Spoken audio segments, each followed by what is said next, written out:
Hello बच्चों, नमस्कार। आज की हम इस क्लास में समतल के बारे में पढ़ते हैं। पिछली क्लास में भी हमने समतल के बारे में पढ़ा था।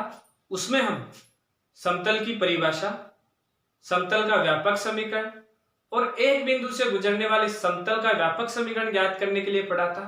साथ में एक बिंदु से गुजरने वाला तथा किसी अन्य सदिश के लंबवत हो या समतल के कोई सदिश लंबवत हो तो उस कंडीशन में समतल का समीकरण किस प्रकार से ज्ञात करते थे, ये हमने पढ़ा। हमने ये पढ़ा था कि एक जो हमारे पास समतल है, उस समतल का जो सदिश समीकरण है वह आता है आर सदिश डॉट एन सदिश इक्वल टू डी, और उसका जो हमारे पास कार्तीक समीकरण है या व्यापक समीकरण है वह आ रहा था a x plus b y plus c z plus d बराबर 0। ये बात हम पढ़ चुके हैं। आज की हम इस क्लास में समतल के जो विभिन्न रूप आ रहे हैं उनमें से दो पढ़ चुके हैं। आज की क्लास में हम समतल के और जो रूप है उनके बारे में पढ़ते हैं। तो सबसे पहले हमारे पास आता है समतल का अंतःखंड रूप। समतल का अंतःखंड रूप। अब देखो, अंतःखंड का मतलब हो गया यहां से कि हमारे पास जो समतल है वह निर्देशांकी अक्षों को अंतःखंड या विभाजित करता है। तो हम यहां से मान लेते हैं कि 3D में या निर्देशांकी एक्सिस है हमारे पास कि एक्स एक्सिस, ये वाई एक्स और ये हमारे पास जेड एक्स है। यहां से हम कहेंगे कि हमारे पास एक ऐसा समतल है जो इन अक्षों को विभाजित करता है। जैसे ये एक समतल है जो एक्स अक्ष को बिंदु a 0 0, y अक्ष को 0 b 0 और z अक्ष को 0 0 c बिंदु पर विभाजित करता है। तो इस समतल का, या मैं इस बिंदु को निर्देशित करूं तो ये a बिंदु, ये बिंदु b और ये बिंदु c। तो यहां से हमारे पास एक समतल बना a b c। ये जो समतल आया है, इस समतल का समीकरण, तो इस समतल का जो समीकरण है अंतःखंड रूप में, समतल का जो समीकरण है वह होगा x upon a plus y upon b plus z upon c equal to क्या होगा, 1 होगा। यहां से एक बार फिर से हम देख रहे हैं कि हमारे पास समतल का जो अंतःखंड रूप है, उस अंतःखंड रूप में समतल का जो समीकरण आता है वह क्या आएगा, x upon a plus y upon b plus z upon c equal to क्या आएगा, 1 आएगा। अब कई बार क्या होता है, हमारे पास समतल का ये जो व्यापक समीकरण है ये दिया गया होता है और हमसे पूछा जाता है कि इस व्यापक समीकरण को आप समतल के अंतःखंड रूप में परिवर्तित कीजिए। तो वो कैसे करते हैं, तो देखो, इस व्यापक समीकरण को मैं इस प्रकार से लिख दूं कि a x plus b y plus c z, इस डी को उधर ले जाऊं तो माइनस डी आया। ठीक है, अब इधर हमें 1 चाहिए तो d को मैं प्रत्येक इधर वाले भाग से क्या कर दूंगा, डिवाइड। यहां से हो जाएगा a x plus b y plus c z equal to 1। यहां से अपॉन में माइनस डी, यहां भी अपॉन में माइनस डी और यहां भी अपॉन में माइनस डी। अब जो a है, b है, c है, इनको हम नीचे की तरफ लेके जाते हैं तो हम इसको ऐसे भी लिख सकते हैं x upon minus d upon a plus y upon minus d upon b और plus z upon minus d upon c equal to क्या हो चुका है, 1। ये है हमारे पास जो समतल का व्यापक समीकरण दे रखा है। इस व्यापक समीकरण को हमने अंतःखंड रूप में बदला और अंतःखंड रूप में हमारे पास समीकरण क्या होता है, x upon a plus y upon b plus z upon c equal to 1। तो उसी रूप में हमने इसको क्या कर दिया, कन्वर्ट कर दिया। ठीक है, यदि हमारे पास कोई ऐसा क्वेश्चन आता है कि आपके पास एक समतल का व्यापक समीकरण ये है, उसको समतल के अंतःखंड रूप में परिवर्तित कीजिए, तो अंतःखंड रूप में परिवर्तित करने का तरीका ये रहेगा। और यदि हमारे पास ऐसा कहा जाता है कि हमारे पास एक कोई समतल है, वो निर्देशांकी अक्षों को a 0 0 0 b 0 और 0 0 c बिंदु पर विभाजित करता है, तो उस समतल का हमारे पास समीकरण ज्ञात कीजिए। तो उस कंडीशन में उस समतल का समीकरण होगा x upon a plus y upon b plus z upon c equal to 1। तो ये है समतल का अंतःखंड रूप है।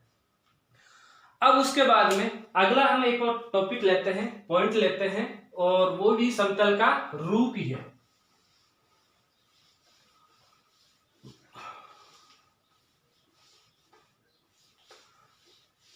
अगला जो पॉइंट है वह है समतल का अभिलंब रूप।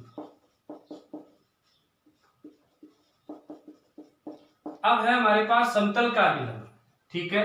हम वही कहानी मानते हैं कि एक मेरे पास 3D है, ये x एक्सिस हो गया, ये y एक्सिस हो चुका है और ये z एक्सिस हो। एक इस पे हमारे पास एक समतल है, जैसे ये इस पे हमारे पास ये समतल हुआ, इस समतल पर कोई एक बिंदु है, या हम कहें इस समतल के लंबवत कोई सदिश है जिसको मैं n सदिश से रिप्रेजेंट कर रहा हूं, ठीक है। अब ये हमारे पास यहाँ से कोई बिंदु है, जैसे a सदिश मान लिया, या कोई बिंदु a मान लिया जिसका स्थिति सदिश a सदिश हुआ। अब इस पे हमारे पास एक हमने बिंदु लिया r जिसका स्थिति सदिश r सदिश हुआ। तो उस कंडीशन में हमारे पास समतल का यदि समीकरण देखें तो उस समतल का सदिश समीकरण आता है r सदिश डॉट n सदिश इक्वल टू क्या आता है, d आता है। परंतु यदि हमें अभिलंब रूप में समतल का समीकरण ज्ञात करना है, अभिलंब रूप में समतल का समीकरण ज्ञात करना है, तो उसके लिए कंडीशन होती है। क्या कंडीशन होती है कि हमेशा हमारे पास ये है समतल की मूल बिंदु से दूरी, मूल बिंदु से लंबवत दूरी हमें पता होनी चाहिए कि यदि मेरे पास कोई समतल है तो उस समतल की मूल बिंदु से लंबवत दूरी क्या है। यदि मेरे पास किसी समतल की मूल बिंदु से लंबवत दूरी या लंबिक दूरी भी हम बोलते हैं, यदि वह p है तो उस समतल का अभिलंब रूप में, उस समतल का अभिलंब रूप में समीकरण वह आएगा r सदिश डॉट n कैप और इक्वल टू आता है p। n कैप क्या है कि यहां हमारे पास जो समतल है, इस समतल के लंबवत जो सदिश है, उस सदिश का हम कहेंगे इकाई सदिश ज्ञात करना होता है, या हम ऐसे भी कह सकते हैं कि अभिलंब, यह है अभिलंब का इकाई सदिश है, यह है अभिलंब का इकाई सदिश। तो यहां हमारे पास एक अभिलंब है, उसको हम n सदिश से रिप्रेजेंट कर रहे हैं, और वह n सदिश से रिप्रेजेंट कर रहे हैं, और उसका जब हम इकाई सदिश ज्ञात करते हैं तो वह आता है n कैप आता है, ठीक है। तो हमारे पास हम कहेंगे कि समतल का जो अभिलंब रूप आया, वह अभिलंब रूप में समतल का जो समीकरण आया वह है r सदिश dot n cap equal to क्या होगा, p। n कैप है अभिलंब का इकाई सदिश, p है उस समतल की मूल बिंदु से लंबिक दूरी या लंबवत दूरी होती है, और यह है उस समतल का सदिश रूप है। ये जो समतल का समीकरण है ये उसका सदिश रूप है। यदि मैं इसके कार्टिजन या कार्तिक समीकरण की बात करें तो यहां से हम ऐसे कह सकते हैं कि हमारे पास यदि इस अभिलंब की हमारे पास दिक् को जाए L M N है, यदि इस अभिलंब की दिक् को जाए L M N है, तो उस कंडीशन में हमारे पास अभिलंब रूप में, इस समतल का अभिलंब रूप में हमारे पास जो कार्तिक समीकरण है वह आएगा Lx plus My plus Nz equal to होगा P, और P एक बार फिर से इसकी क्या आ गई, लंबिक दूरी आ चुकी है। यहां से L M N है वह अभिलंब की दिक् को जाए, वह अभिलंब की क्या होगी, दिक् को जाए। अब कहानी आती है कि यदि मेरे पास कोई समतल दे रखा है, ठीक है, प्लेन, हमारे पास कोई समतल दे रखा है, और उस समतल के बारे में कहा जाता है कि जैसे हमारे पास ये समतल का समीकरण दे दिया, और उसके बारे में कहा जाता है कि उसको अभिलंब रूप में परिवर्तित कीजिए या अभिलंब रूप में समतल का समीकरण ज्ञात कीजिए। तो यदि हमारे पास यहाँ से r सदिश डॉट n सदिश इक्वल टू d दिया जाता है, और इसको इस समतल के समीकरण को हमें अभिलंब रूप में परिवर्तित करना है, तो हम क्या करेंगे, यहाँ से जो n सदिश है, इस n सदिश को n कैप बनाएंगे। n कैप बनाएंगे तो कैसे बनाएंगे, हमें पता है कि n कैप बराबर क्या होता है, n सदिश अपॉन मापांक n सदिश होता है। तो उस कंडीशन में हम इसके दोनों भागों में, इसके दोनों पक्षों में n कैप क्या दे देंगे, मापांक को n सदिश का दे देंगे, भाग दे देंगे। यदि इधर भाग देंगे तो ये n कैप बन जाएगा, और ये हमारे पास उसकी दूरी आ जाएगी। तो उस कंडीशन में यदि हम इसको कन्वर्ट करते हैं तो r सदिश डॉट यहाँ से n सदिश अपॉन मापांक को n सदिश इक्वल टू डी अपॉन मापांक ऑफ क्या आ जाएगा, एन सदिश आ जाएगा, और ये कन्वर्ट हो जाएगा आर सदिश dot n cap equal to d upon मापांक ऑफ एन सदिश। और अब हमारे पास ये जो समीकरण आया है ये उस समतल का अभिलंब रूप है। तो यदि हमारे पास सीधा सा यदि समतल का समीकरण दिया जाता है सदिश रूप में, तो उस सदिश रूप को यदि हमें अभिलंब रूप में समतल का सदिश रूप में समीकरण ज्ञात करना है, तो उस कंडीशन में हमारे पास समीकरण किस प्रकार से ज्ञात करेंगे, ये जो प्रोसेस बताई उसी तरीके से, जिसमें से हम ये जो एन सदिश है, इस एन सदिश के मापांक का हम दोनों पक्षों में भाग देंगे, और भाग देने पर वह उस समतल का अभिलंब रूप में समीकरण हमारे पास आ जाएगा। अब कहानी आती है कि इसको हम कैसे चेंज करें, कि यदि हमारे पास कोई व्यापक समीकरण दे रखा है समतल का, और उस व्यापक समीकरण को हमें समतल के अभिलंब रूप में परिवर्तित करना है, तो कैसे करेंगे। हमें पता है कि यहाँ जो एन कैप है, मापांक ऑफ एन सदिश है, ये मापांक ऑफ एन सदिश है क्या, कि रूट यहाँ से a square plus b square plus क्या है सी स्क्वायर, या मैं कहूं कि ये जो सदिश दे रखा है, यदि इस सदिश के दिक अनुपात ए बी और क्या है सी, ठीक है, ये ए बी सी इस सदिश के दिक अनुपात है।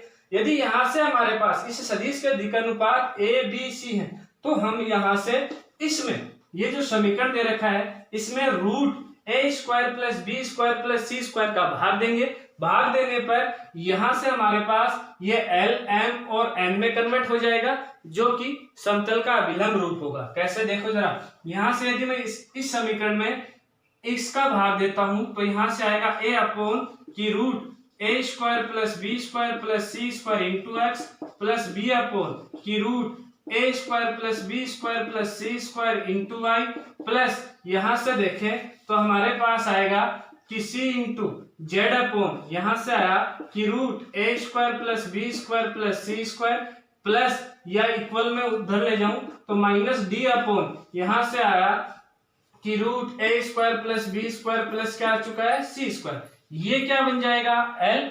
यदि हमारे पास ये एन सदिश है तो इस एन सदिश का ये क्या बन जाएगा, यहां से दिक्कोजय बन जाएगी। तो ये हो गया एल एक्स प्लस क्या हो गया एम वाई प्लस क्या हो गया यहां से एन जेड और plus equal to minus d upon ये बन जाएगा कि root a square plus b square plus c square. और इस प्रकार से हमने हमारे पास यदि समतल का कोई व्यापक समीकरण दे रखा है तो उस व्यापक समीकरण को अभिलंब रूप में परिवर्तित कर दिया है। ठीक है बच्चों, अब उसके बाद में अब हम लेते हैं हमारे पास प्रश्नावली कुछ एग्जाम्पल्स है, उन एग्जाम्पल्स को हल करने की हम कोशिश करते हैं। तो सबसे पहले हम एग्जाम्पल लेते हैं। एग्जाम्पल नंबर है हमारे पास 20। इस एग्जाम्पल नंबर 20 की जो थ्योरी है वो हम कल या पिछली वाली क्लास में पढ़ चुके हैं, एक बार उसको रिपीट करने की जरूरत नहीं है मेरे को, परंतु मैं क्वेश्चन हल करवाता हूं तो आप जरूर उसको एक बार देखें। देखो यहां से क्या कहा गया है कि वह अनुपात ज्ञात कीजिए जिसमें बिंदुओं P तथा Q को मिलाने वाली रेखा समतल ax plus b y plus c z plus d बराबर 0 द्वारा विभाजित होती है। यहां से कहा गया है कि यहां से देखो क्वेश्चन को समझने की कोशिश करो। एग्जाम्पल नंबर है हमारे पास 20। क्या कहा गया है कि आपके पास कोई दो बिंदु है, एक बिंदु है P, एक बिंदु है हमारे पास Q। यदि हम इस बिंदु को इन दोनों बिंदुओं को मिलाते हैं तो ये एक रेखा बनती है। इस रेखा को एक समतल है वह विभाजित करता है। जैसे मैंने एक समतल बनाया और ये समतल इसको क्या कर रहा है विभाजित कर रहा है। और इस समतल का हमारे पास समीकरण क्या है, इस बिंदु पर इसका समीकरण है ax plus b y plus c z plus d बराबर क्या दे रखा है 0। ये कोई समतल है, ये इन दोनों बिंदुओं को मिलाने वाली रेखा को विभाजित कर रहा है, इस बिंदु पर विभाजित कर रहा है। ठीक है, तो हमें कहा गया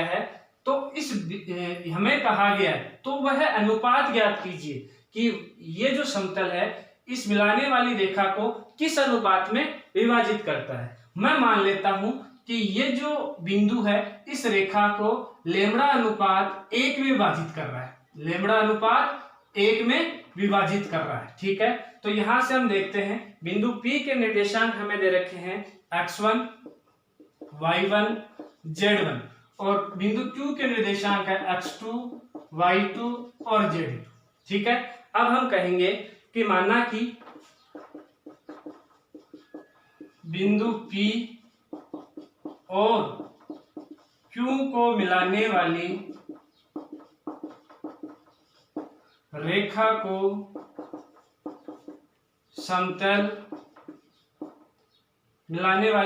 को समतल बिंदु R पर लेमड़ा अनुपात 1 में विभाजित करता है। ठीक है, तो हम इसलिए कहेंगे कि इसलिए बिंदु R के निर्देशांक कि यदि हमारे पास कोई ऐसा कोई बिंदु है जो बिंदु इन दोनों बिंदुओं को मिलाने वाली रेखा को लेमड़ा अनुपात 1 में विभाजित करें, तो हम उस बिंदु R के निर्देशांक ज्ञात कर सकते हैं। ये पिछली क्लास में हम पढ़ चुके हैं, ऐसे क्वेश्चन आप 10th में भी पढ़ चुके हो। तो यहां से हमारे पास बिंदु R के निर्देशांक क्या जाएगा कि lambda x2 plus x1 upon lambda plus 1, और यहां से lambda y2 plus y1 upon lambda plus 1, और यहां से lambda z2 plus z1 upon lambda plus 1। ठीक है, ये बिंदु R के निर्देशांक आ चुके हैं। अब देखो बच्चों, यदि ये जो बिंदु आया है, ये बिंदु जो R आया है, यह बिंदु R उस समतल पे भी स्थित होगा, क्योंकि यदि ये कोई रेखा है, जैसे ये कोई रेखा है, यदि इस रेखा को कोई समतल प्रतिच्छेद करता है, विभाजित करता है, तो उस समतल पर कोई ना कोई बिंदु स्थित होगा। और यह जो बिंदु, कौन सा बिंदु स्थित होगा?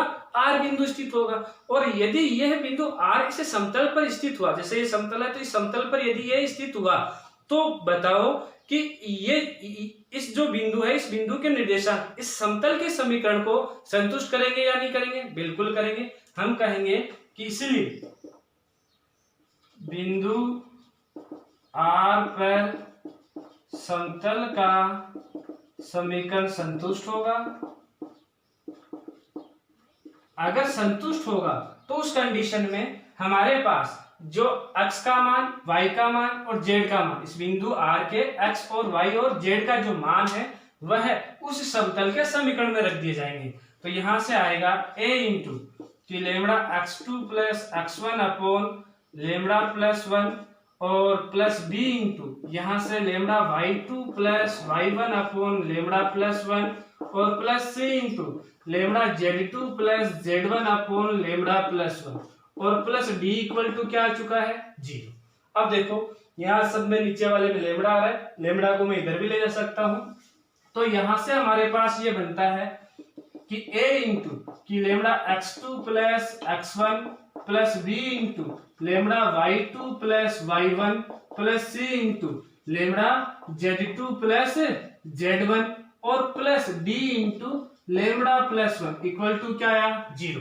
अब हमें यहां से लेमड़ा की वैल्यू ज्ञात करनी है कि हमारे पास, तो हम क्या करेंगे, इनको अंदर गुणा कर देंगे सबको। यदि हम इनको अंदर गुणा करते हैं तो यहां से हमारे पास क्या आएगा? यहां से आता है कि a lambda x2 plus ax1 plus b lambda y2 plus by1 plus c lambda z2 plus cz1, और प्लस यहां से d lambda plus d equal to क्या हो चुका है? 0। जहां जहां से लेमड़ा आ रहा है वहां से हम लेमड़ा कॉमन ले लेते हैं। लेमड़ा कॉमन लिया तो यहां से हमारे पास आया कि ax2 plus by2 plus cz2 है, ठीक है, प्लस cz2 प्लस d, और प्लस में यहां से क्या बचा? यहां से कि ax1 plus by1 plus cz1, और प्लस d बराबर क्या हो गया? 0। इस पूरे भाग को हम उधर ले जाएं तो यहां से आता है कि लेमड़ा, तो हम यहां से लेमड़ा की वैल्यू निकालें तो वह क्या आएगा कि minus ax1 plus by1 plus cz1 और प्लस d अपोन में यहां से क्या जाएगा? इसका भाग लग जाएगा।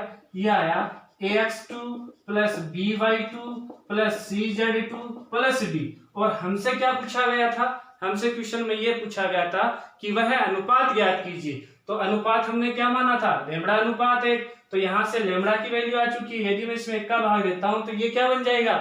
लेमड़ा अपॉन 1, या लेमड़ा अनुपात क्या बन गया? 1। तो लेमड़ा अनुपात 1 बराबर क्या आया कि minus ax1 plus by1 plus cz1 plus d अनुपात ax2 plus by2 plus cz2 plus d आ चुका है। तो हमारे पास हम कहेंगे इसलिए समतल रेखा PQ को minus AX1 plus BY1 plus CZ1 plus D अनुपात AX2 plus BY2 plus CZ2 plus D में विभाजित करता है। यह हो चुका है बच्चों आंसर। अब उसके बाद में हम अगला क्वेश्चन देखते हैं या अगला एग्जाम्पल देखते हैं जो अच्छा है, और वह है एग्जाम्पल नंबर 21।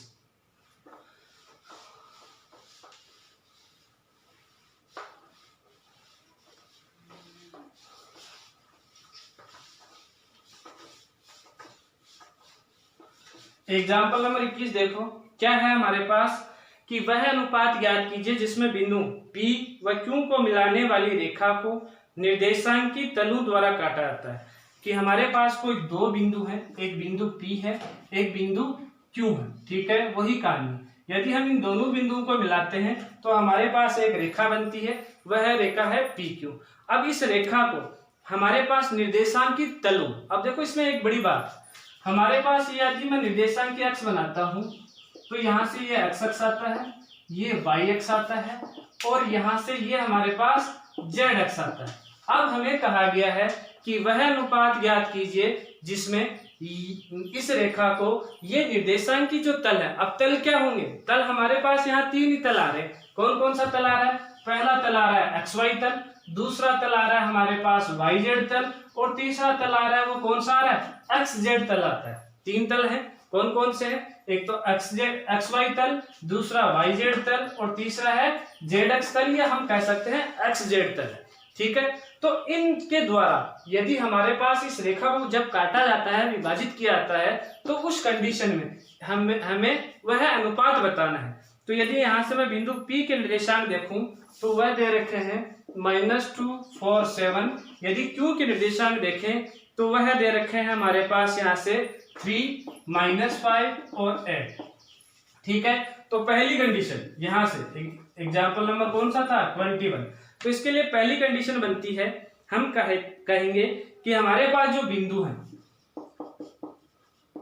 हम कहेंगे कि बिंदुओं P और Q को मिलाने वाली रेखा को कोई बिंदु R लैम्ब्डा अनुपात 1 में विभाजित करता है, ठीक है। तो लैम्ब्डा अनुपात 1 में विभाजित करता है, तो हम कहेंगे कि इसलिए बिंदु R के निर्देशांक, यदि R के निर्देशांक यहां से देखें तो R के निर्देशांक क्या क्या आ जाएंगे हमारे पास? यहां से एक बार मैं इसको मिटा रहा हूं। यहां से हमारे पास बिंदु R के जो निर्देशांक आए वह क्या क्या आया कि लैम्ब्डा x2 की वैल्यू है 3, तो हम यहां से कहेंगे कि 3 लैम्ब्डा -2 अपॉन लैम्ब्डा +1। अगला आया हमारे पास यहाँ से -5 लैम्ब्डा प्लस का 4 अपॉन लैम्ब्डा +1। अगला आया हमारे पास 8 लैम्ब्डा +7 अपॉन आ चुका है लैम्ब्डा +1। ये बात है। अब देखो पहली कंडीशन, अभी मैंने आपको ये बताया था कि ये हमारे पास तीन तल होते हैं। एक होता है हमारे पास XY तल, एक होता है हमारे पास YZ तल, एक होता है हमारे पास XZ तल या ZX तल। तो सबसे पहला मैं कहूं कि हमारे पास जो इन रेखाओं को, जो रेखा बनी,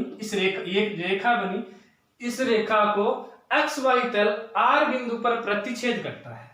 तो हम कहेंगे कि रेखा PQ को XY तल बिंदु R पर विभाजित करता है। तो अब देखो यहां से सबसे पहली बात है कि यदि हमारे पास यहां से XY तल, जो XY तल है, यदि इस रेखा को बिंदु R पर विभाजित करता है तो उस कंडीशन में हमारे पास, क्योंकि हमारे पास तल कौन सा आया, XY तल आया, तो उस कंडीशन में हमारे पास यहां से ZX की वैल्यू क्या हो जाएगी, 0, क्योंकि ZX वाला तो निर्देशांक हमारे पास कोई काम ही नहीं आया। काम कौन आया, केवल और केवल XY तल आया। तो हम कहेंगे कि इसीलिए Z बराबर क्या आया, 0। तो बिंदु R का जो निर्देशांक है, ये जो बिंदु R है, इसका जो निर्देशांक है वह Z के लिए क्या जाएगा, ZX के लिए क्या जाएगा, 0। तो हम कहेंगे यहां से 8 lambda plus 7 upon lambda plus 1 equal to 0, और लेमडा का मान क्या आ चुका है, -7/8। तो अनुपात क्या आ चुका है, तो हम कहेंगे कि लेमडा अनुपात 1 बराबर, वो किसके आएगा, -7 अनुपात क्या आ चुका है, 8 आ चुका है। यहां से आया -7 अनुपात क्या है, यहां से 8 आया है, ठीक है। तो ये हो चुका है हमारे पास उसका अभिष्ट अनुपात। अब हम बात करते हैं दूसरा कौन सा है। यहां से यदि हम दूसरे की बात करें तो यहां से हम कहेंगे कि यदि रेखा को YZX या YZ तल, x नहीं तल, यदि रेखा को YZ तल लेमड़ा अनुपात YZ तल बिंदु R पर विभाजित करता है। अब देखो यहां से हमारे पास ये रेखा है, ठीक है, ये P है, ये Q है। यदि इसको YZ तल बिंदु R पर विभाजित करता है, ठीक है, तो उस कंडीशन में हमारे पास x अक्ष का मान, उस कंडीशन में इस बिंदु R का जो x अक्ष का निर्देशांक है वह क्या हो जाएगा, 0। तो इस कंडीशन में हम कहेंगे बिंदु R का जो अक्ष का निर्देशांक है वो 0 होता है। तो हम कहेंगे कि इसलिए x बराबर 0 और x बराबर 0, 3 lambda -2 upon lambda plus 1 equal to क्या है, 0। यहां से लेमडा का मान आ चुका है 2/3, या हम कहेंगे कि लेमडा अनुपात 1 बराबर आ चुका है 2 अनुपात किसके, 3, या हम कहेंगे कि 2 अनुपात 3 में जो हमारे पास YZ तल है इस रेखा को क्या करेगा, प्रतिच्छेद करेगा या विभाजित करेगा। अब हमारे पास आता है तीसरा पॉइंट, हम कहेंगे कि यदि रेखा को ZX तल बिंदु R पर विभाजित करता है तो उस कंडीशन में देखो, अब हमारे पास ZX तल है, तो उस कंडीशन में बिंदु R का Y अक्ष का जो निर्देशांक है वह क्या हो जाएगा, 0। तो Y बराबर हमारे पास आ चुका है 0। यहां से बिंदु R का Y का निर्देशांक देखें तो वह है -5 lambda plus 4 upon lambda plus 1 equal to आया 0। यहां से लेमडा का जो मान आया वह है 5/4। तो हम कहेंगे कि इसलिए अभिष्ट जो अनुपात है वह अनुपात क्या आएगा, यहाँ से 5 अनुपात कितना आएगा, 4 आएगा। अभिष्ट जो अनुपात है वह अनुपात होगा 5/4। तो इस प्रकार से यदि मेरे पास कोई दो बिंदु है, उन दो बिंदुओं को मिलाने वाली रेखा को यदि कोई तल, निर्देशी अक्षों का जो तल है वह यदि विभाजित करता है तो उस कंडीशन में वह किस अनुपात में विभाजित करता है। तो पहली कहानी आती है कि यदि उस रेखा को या इन दोनों बिंदुओं को मिलाने वाली रेखा को XY तल यदि विभाजित करता है तो वह -7/8 में विभाजित करेगा। यदि रेखा को YZ तल बिंदु R पर विभाजित करता है तो वह तल उस रेखा को 2/3 में विभाजित करेगा। यदि हमारे पास उस रेखा को ZX तल या XZ तल विभाजित करता है तो वह तल उस रेखा को 5/4 में विभाजित करेगा। आज की क्लास में बच्चों इतना ही। यदि आपको अच्छे से समझ में आ रहा है तो आप मेरे YouTube channel Rakesh Sharma maths अड्डा को आप सब्सक्राइब कीजिए। धन्यवाद।